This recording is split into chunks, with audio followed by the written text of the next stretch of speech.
Hello friends, hope you all are fine. Today we are going to study our chapter number 13 of class 12th history, and the name of chapter is Mahatma Gandhi and the nationalist movement. इस chapter के अंदर basically हम महात्मा गांधी की ideology को और जो हमारे father of nation है महात्मा गांधी जी, उनकी आइडियोलॉजी, उनकी सोच या उनका जो राष्ट्रीय आंदोलन को आगे बढ़ाने का तरीका था या उनका क्या योगदान था नेशनलिस्ट मूवमेंट में, वो हम इस चैप्टर के अंदर पढ़ेंगे. सो चैप्टर शुरू करने से पहले थोड़ा सा बेसिक समझ लेते हैं महात्मा गांधी जी के बारे में. उनका पूरा नाम था मोहनदास करमचंद गांधी, और अदर नेम्स जो महात्मा गांधी जी को कहा जाते थे, जैसे किस नाम से उन्हें पुकारा जाता था, बापू Gandhi ji, Mahatma Gandhi, father of nation. Birth of date क्या है उनका, 2 अक्टूबर 1869, और डेथ ऑफ डेट क्या है उनका, जिस दिन वो शहीद हुए थे, 30 जनवरी 1948 in Porbandar Gujarat. Father name उनका क्या है, Karamchand Uttamchand Gandhi. Mother name Putlibai. Wife's name, उनकी जो पत्नी थी उनका नाम था Kasturba माकंजी. In this chapter, we will study गांधीजी's activities in India during the period of 1915 से लेके 1948 तक उनकी हमारे भारत को आज़ाद कराने में क्या भूमिका रही है. His interactions with different section of the Indian society, और समाज के अलग अलग वर्ग के लोगों को वो कैसे ट्रीट करते थे या उनके कैसे साथ लेके चलते थे, वो भी हम इस चैप्टर के अंदर पढ़ेंगे. पॉपुलर स्ट्रगल्स जो उनके द्वारा किए गए, जैसे क्विट इंडिया मूवमेंट या स्वदेशी आंदोलन या सविनय अवज्ञा, दांडी मार्च, वो भी सब हम इस चैप्टर के अंदर पढ़ेंगे. Career as a leader and social movements that he was associated with, और वो नेता के रूप में कैसे थे और किस किस सामाजिक आंदोलन से गांधी जी जुड़े हुए थे, वो भी हम इस चैप्टर के अंदर पढ़ेंगे. So let us start our first heading. A leader announced himself.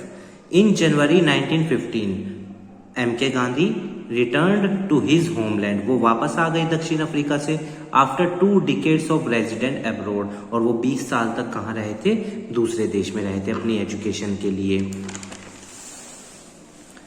Most of the time he spent in the south Africa. अधिकतर उनका वक्त कहाँ पर बीता, साउथ अफ्रीका देश के अंदर, जहाँ पे उनके कैंपेनियन कौन थे, Nelson Mandela ji. He went in Durban, South Africa में वहां पे भी गए 1893 में as a lawyer for the Dada Abdullah, और वहां पे वो एज अ लॉयर गए थे दादा अब्दुल्ला जी के लिए. Here he become a popular leader of the Indian community, और वहाँ पे वो एक इम्पोर्टेंट नेता बन गए थे इंडियन कम्युनिटीज के. क्योंकि हमें पता है अमेरिका के अंदर आप जानते हैं ब्लैक और वाइट के बीच में एपरेथाइड सिस्टम चल रहा था, जिसकी वजह से काले लोगों को के साथ एक्सप्लॉयटेशन किया जाता था वाइट लोगों के द्वारा. He raised his voice, उन्होंने आवाज उठाई अगेंस्ट द रेशियल डिस्क्रिमिनेशन, जो कलर के ऊपर भेदभाव किया जाता था, मैंने अभी आपको बताया, काले और गोरों के साथ. अच्छा, अब आप ये याद रखना, भारतीय संविधान में आर्टिकल 15 रेशियल डिस्क्रिमिनेशन को क्या करता है, अबोलिश करता है. याद रखिएगा article 15. India has been changed when Gandhi ji came here in January 1915, और जब गांधी जी भारत वापस आए थे 1915 में, भारत में परिवर्तन काफी हद तक हो चुका था और शुरुआत हो चुकी थी. क्योंकि 1857 की क्रांति, 1906 का या 1905 का बंगाल विभाजन, या 1911 में ट्रांसफॉर्मेशन कोलकाता से दिल्ली, या 1909 का गवर्नमेंट ऑफ इंडिया एक्ट, इन सब चीजों ने वो चिंगारी छेड़ दी थी जो हम मतलब कि देश को आजाद होने के लिए चाहते थे, और देश के लोग आपस में यूनाइट हो रहे थे. The Indian National Congress, Indian National Congress का थोड़ा सा इतिहास बता देता हूं. 1885 में बनी थी, A.O. ह्यूम ने बनाई थी इसको. पहले प्रेसिडेंट W.C. बनर्जी थे, first Muslim president Badruddin Tyaba ji थे, और पहली वुमेन प्रेसिडेंट एनी बेसेंट थी, और फर्स्ट इंडियन वुमेन प्रेसिडेंट थी सरोजनी नायडू जी. तो आप लोग ये जानकारी याद रखिएगा, कॉम्पिटिशन्स में पूछता है.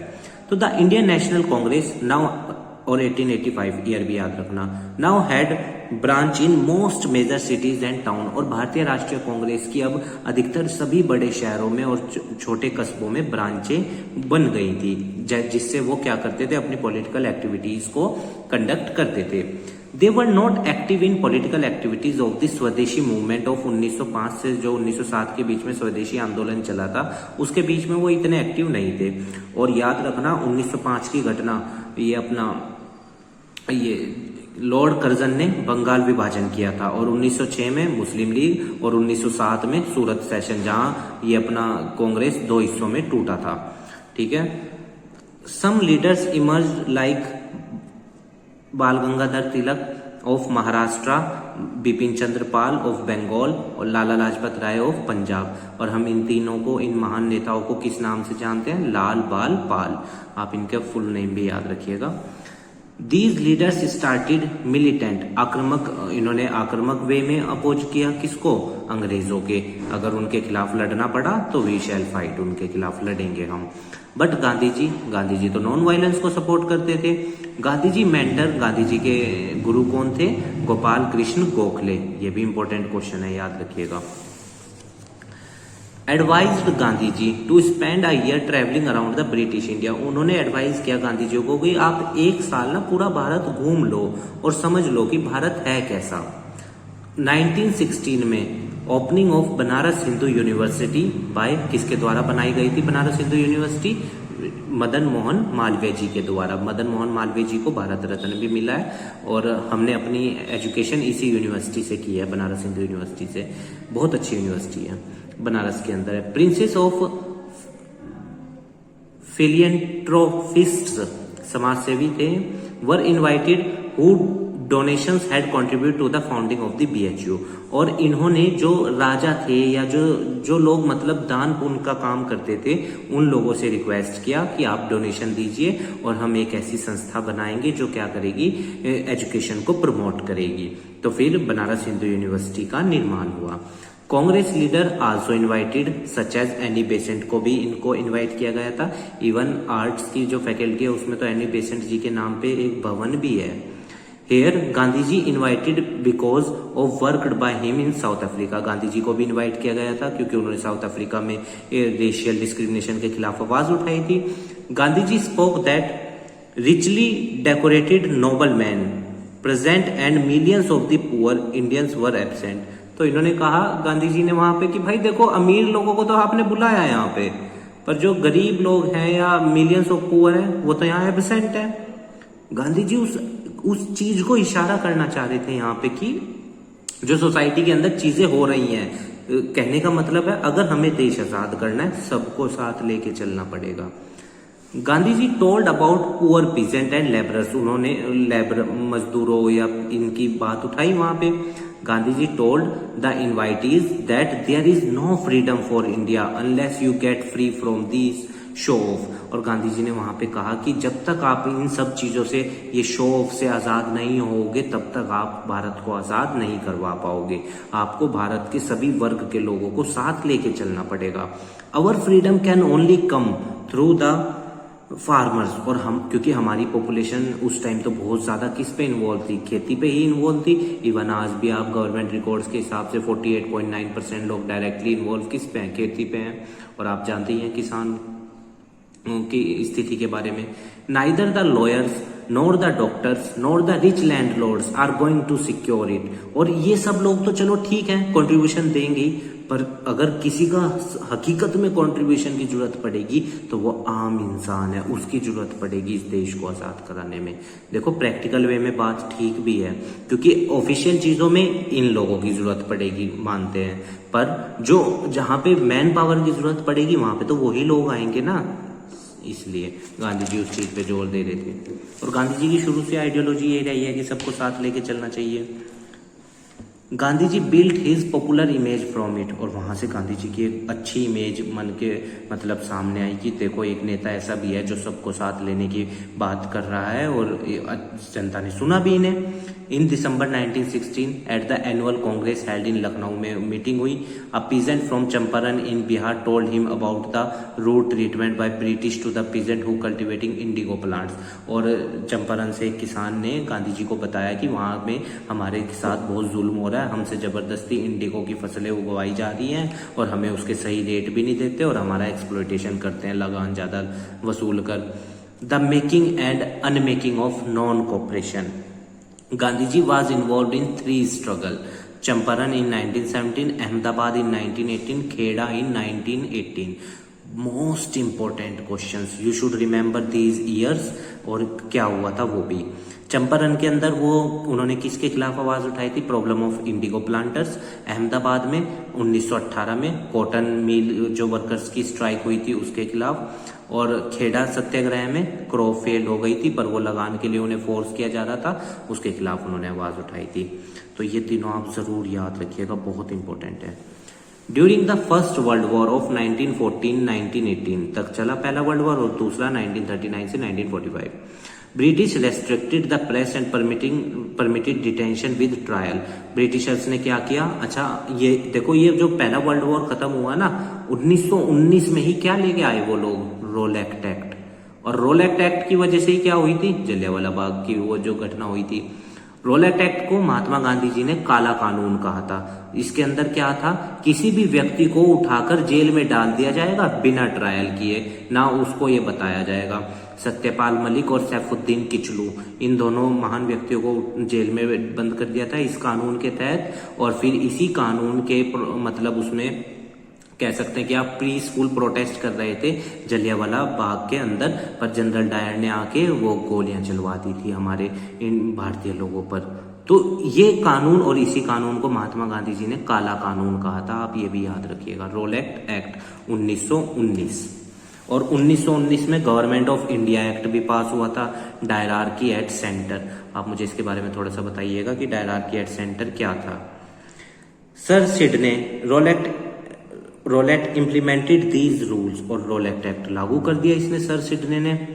रोलेक्ट act who could create any plan against the British that would get punished. और कोई भी अगर ऐसा प्लान बनाएगा कि अंग्रेजों के खिलाफ, तो उसे उठा के जेल में डाल दिया जाएगा बिना उसे बताए या उसका ट्रायल किए। Gandhi ji was against the Rowlatt act, Gandhi ji इसके खिलाफ थे। All shops and schools are closed, the protest were done mostly in Punjab, और इस इलाके में ज्यादा हुआ। गांधी जी वाज अरेस्टेड, उन्हें अरेस्ट कर लिया गया। वाइल प्रोसीडिंग, जब वो पंजाब की तरफ जाने लग रहे थे उनको अरेस्ट कर लिया गया। The situation grew more tense, और तनाव भरी होगी situation. When reaching a bloody climax in Amritsar, 1919 में जो जलियांवाला बाग हत्याकांड हुआ था, गोली चलाने के ऑर्डर किसने दिए थे? उसका नाम याद रखिएगा, General Dyer. A British brigadier ordered his troop, ऐसा ग्राउंड था वो।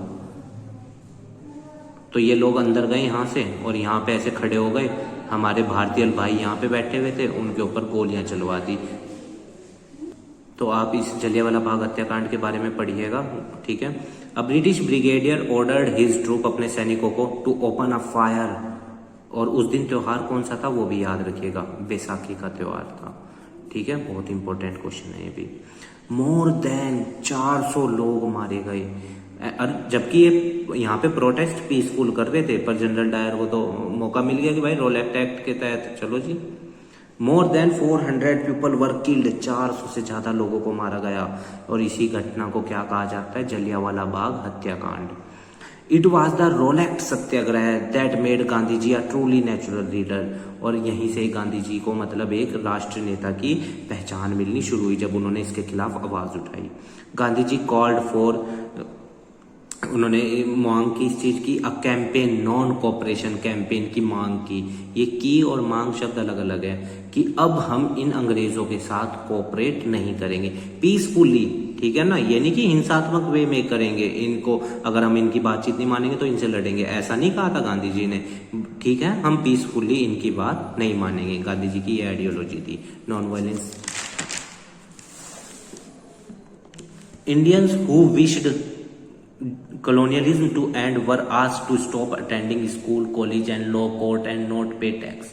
तो जो भारतीय इस चीज की इच्छा रखते थे कि ये कलोनियलिज्म एंड हो। देखो कलोनियलिज्म क्या होता है? कलोनियल शब्द तो होता है जो देश राज कर रहा, उसको तो बोलते हैं कलोनियल, और जिसपे राज हो रहा है वो होता है कॉलोनी, और इस प्रोसेस को बोलते हैं कलोनियलिज्म, एक के द्वारा दूसरे पे राज। तो कॉलोनियलिज्म को जो खत्म कर रखने की इच्छा रखते थे वो लोग, गांधी जी ने उनसे कहा कि आप लोग स्कूल ना जाओ, कॉलेजेस ना जाओ, कोर्ट्स में ना जाओ, और इन अंग्रेजों को कोई टैक्स ना दो। Gandhi ji said if non cooperation was effectively carried out, India would be within a year we will be swaraj. Swaraj का मत को हम जीत लेंगे, मतलब हम लोगों के ऊपर हमारा राज होगा और ये अंग्रेज यहां से भाग जाएंगे। Knitting up popular movement, Gandhi ji had joined hands with the Khilafat आंदोलन। आप अली ब्रदर्स थे यहाँ पे, आप उनके मुझे नाम बताइएगा कमेंट में। खिलाफत आंदोलन, आप ये याद रखिएगा खिलाफत आंदोलन हो क्यों रहा था, क्योंकि जो खलीफा थे ओटोमन एम्पायर के, उनको सत्ता से जबरदस्ती उतार दिया था। तो ये दोनों ब्रदर अपने लोगों के साथ मिलकर उनके खिलाफ क्या कर रहे थे, जो मतलब कि जिन लोगों ने ओटोमन एम्पायर के उस्मानिया सल्तनत के खलीफा को उतारा था, उनके खिलाफ इंडिया में प्रोटेस्ट कर रहे थे। अपना मतलब कि उनके प्रति सहानुभूति दिखा रहे थे उस खिलाफ खलीफा के प्रति जिनको उतारा गया था। तो इन दोनों भाइयों के नाम आप मुझे कमेंट बॉक्स में जरूर बताइएगा अगर आपको पता है, ठीक है। Gandhi ji had joined, otherwise नहीं पता है तो गूगल पे सर्च कीजिएगा। Gandhi ji had joined hands with the Khilafat आंदोलन, गांधी जी ने इन दोनों भाइयों को भी अपने साथ मिलाना चाहा। क्यों? क्योंकि उससे देखो एक तो मुस्लिम तबका बहुत बड़ा गांधी जी के साथ आ जाता और नेशनलिस्ट मूवमेंट और स्ट्रांग होता और हिंदू मुस्लिम्स के बीच में यूनिटी भी प्रमोट होती। अच्छी चीज थी ये तो। Now Hindus and Muslim join together, student stopped going to school, क्योंकि गांधी जी ने ऊपर कहा था नॉन कोऑपरेशन मूवमेंट में कि इनके स्कूल में ना जाओ, कॉलेजेस में ना जाओ। लॉयर्स इन वकील कोर्ट में जाना बंद कर दिया। द वर्किंग क्लास स्ट्राइक पे चली गई कस्बों और शहरों में और 396 स्ट्राइक की गई 1921 में और 60,000 वर्कर्स ने मिलके। A loss of 70 lakh working days, क्योंकि ये मतलब कि अब मान लो एक दिन अगर ये 60,000 लोग नहीं जा रहे हैं तो 60,000 दिन का नुकसान हुआ ना, तो इस वे में कह रहा है वो 70 lakh working days. Farmers in Awadh, उन्होंने टैक्स देना बंद कर दिया। Peasants in Kumaon refuse to carry load for colonial official, उन्होंने भी मना कर दिया कि अब हम भी तुम लोगों के साथ कोऑपरेट नहीं करेंगे, कुमाऊं रीजन के लोगों ने। As a consequences of non cooperation movement the British Raj was shaken, अब ये लोग डर गए कि कहीं फिर से वो 1857 वाली क्रांति ना दोबारा से हो जाए। Then in February 1922 a group of peasants attacked and torched a police station. अब पता क्या बात थी, बस थोड़ा सा ठीक है, इन ग्रुप ऑफ पीजेंट ने अपनी भावना दिखाई की और हिंसात्मक होकर यहाँ पे इस पुलिस स्टेशन में चोरा चोरी में गोरखपुर के अंदर हुआ था, याद रखना। पुलिस वालों को मारा, ठीक है ना, और पुलिस स्टेशन में आग लगा दी थी। चोरा चोरी इंसिडेंट याद रखिएगा, ठीक है, 1922। सेवरल कॉन्स्टेबल किल्ड, और बहुत सारे कॉन्स्टेबल्स मारे गए, मेनली मोर देन 20 थे। Due to this violence Gandhi ji cancelled this movement, उन्होंने नॉन कोऑपरेशन को कैंसिल कर दिया। क्यों? क्योंकि अभी ये जो नॉन कोऑपरेशन मूवमेंट था इस घटना के बाद हिंसात्मक रूप ले लेता, तो इसलिए गांधी जी ने उसको क्या किया, इस मूवमेंट को कैंसिल कर दिया। थाउजेंड्स ऑफ इंडियंस, अब इनको तो रोलेट एक्ट पास कर ही रखा था इन अंग्रेजों ने, तो इंडियंस को जेल में डाला गया। गांधी जी को भी अरेस्ट कर लिया गया मार्च 1922 में एंड चार्ज्ड विद रिवोल्ट, और उन पे किस चीज के चार्जेस लगाए गए कि आपने रिवोल्ट किया। बेंच सेंटेंस्ड, सजा देना हिम टू 6 ईयर इम्प्रिजनमेंट, और उनको 6 साल की सजा सुना दी गई। अब पीपल्स लीडर थे गांधी जी, तो जनता के नेता थे। इन 1922 में Gandhi ji had transformed Indian nationalism, उन्होंने भारतीय नेशनलिज्म को क्या कर दिया था, ट्रांसफॉर्म कर दिया था, उसका रूप बदल दिया था। Now hundreds of thousands of peasants, worker and artisans also participated in it, समाज का हर वर्ग अब इसमें पार्टिसिपेट करने लग रहा था। क्यों? क्योंकि गांधी जी हमेशा ही क्या चाहते थे कि समाज के सभी लोग एक साथ रहो, यूनिटी में ही शक्ति है। Many of them referring to him as their Mahatma, और बहुत सारे मतलब लोग तो उनको अपना महात्मा भी मानने लगे। देवर हैप्पी, वो खुश थे कि महात्मा गांधी उनकी तरह ही क्या पहनते हैं, कपड़े पहनते हैं। ये दे शब्द है यहाँ पे, ठीक है।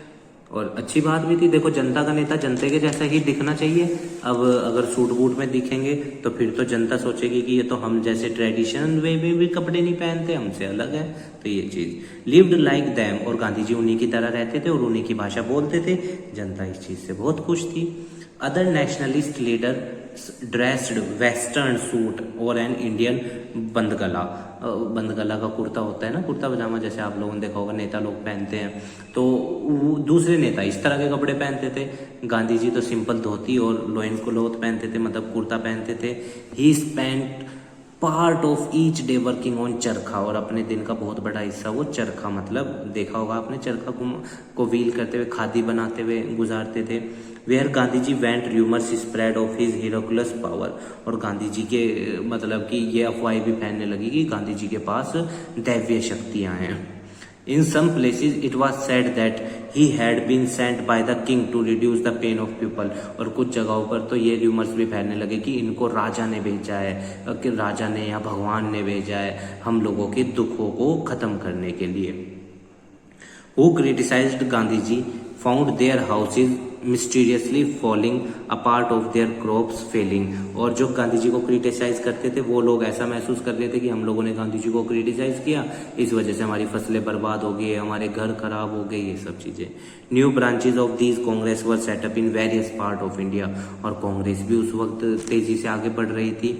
अ सीरीज ऑफ प्रजा मंडल्स वर established encouraged to promote nationalist messages in the mother tongue rather than in the English, और इंग्लिश की जगह मदर टंग का उपयोग किया गया, मातृभाषा हिंदी का उपयोग किया गया, किसमें, राष्ट्रीय आंदोलन के मैसेजेस को फैलाने में। ताकि देखो क्या है, मोस्ट ऑफ द पीपल हमारे यहाँ इलिटरेट थे, इवन रफली एक डाटा है 92% के आसपास लोग इलिटरेट थे, ठीक है ना, और 60 जो 8% लोग लिटरेट थे, पढ़े लिखे थे, उसमें से उस 8% का जितने भी मतलब हमारे यहाँ मेल थे उसमें से सिर्फ 16% मेल पढ़े लिखे थे, 84% मेल अनपढ़ थे, और महिलाओं में 92% फीमेल्स इलिटरेट थी और 8% फीमेल्स क्या थी, लिटरेट थी।